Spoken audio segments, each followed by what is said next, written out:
E vai ser retomada em instantes no Senado Federal a sessão de julgamento do processo de impeachment da presidente afastada Dilma Rousseff. Os trabalhos foram suspensos por volta das 11 horas.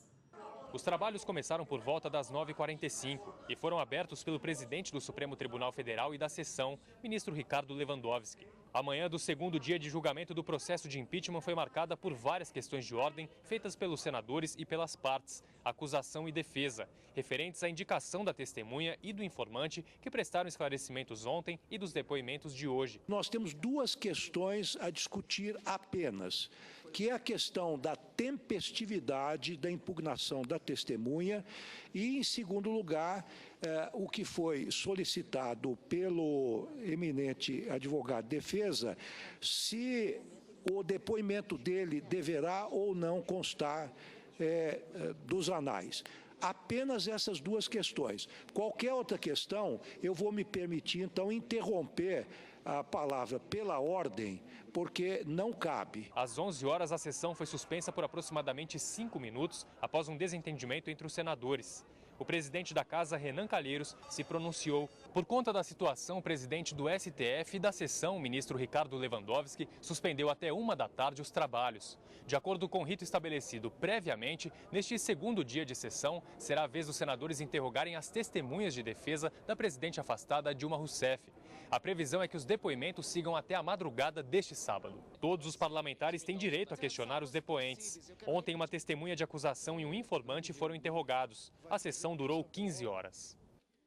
Bom, e quem está aqui no estúdio vai falar conosco sobre esse assunto é a consultora jurídica da TV Justiça, Karina Zucolotto. Boa tarde, Karina. Boa tarde, Érica. Bom, a gente viu aí que hoje é dia das testemunhas de defesa serem ouvidas, né? O que acontece depois dessa fase de oitiva das testemunhas? Nós tivemos, antes do início desse julgamento, um roteiro que foi publicado justamente dizendo qual seria o passo a passo desse julgamento que acontece no Senado Federal, que se transforma num órgão judiciário para o julgamento desse caso de crime de responsabilidade pelo qual responde a presidente afastada. Nessa fase de instrução, que nós chamamos, tem essa fase da oitiva das testemunhas. Finalizada essa parte, que deve acontecer entre hoje e amanhã, o segundo passo, na verdade, o passo seguinte, finalizada essa instrução, deve ser a abertura dos debates orais entre acusação e defesa. E ficou definido que cada uma de não testemunhas, a oitiva de testemunhas ainda está acontecendo. Mas nessa segunda fase, nessa parte de debates orais, cada uma, acusação e defesa, terão o tempo de 1h30 para se manifestarem, sendo oportunizado ainda depois dessa fase uma réplica e uma tréplica que deve durar aproximadamente 1 hora para os debates de acusação e de defesa.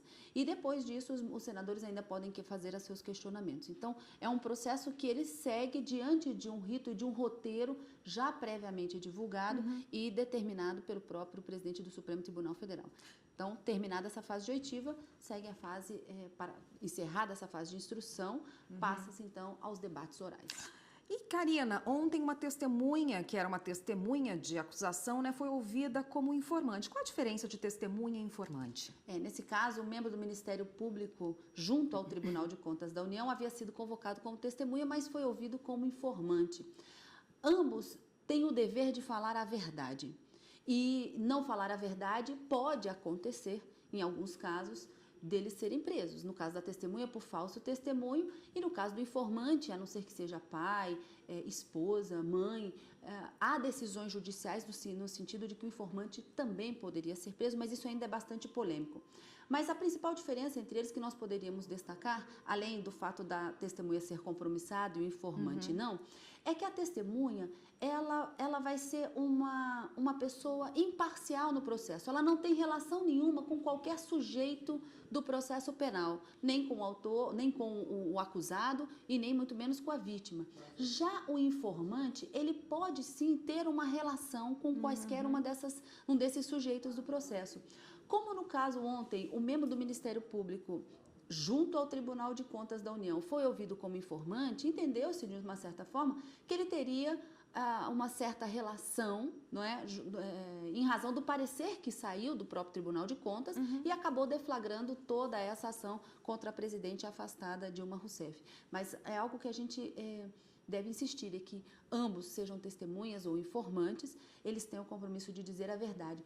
E no caso desses esclarecimentos trazidos pelo informante, ele pode ter, em razão dessa relação com qualquer sujeito do processo, ele pode ter um grau, vamos dizer assim, um grau de influência no poder de convencimento dos juízes, que são os senadores, né, no caso do impeachment, justamente por conta dessa proximidade.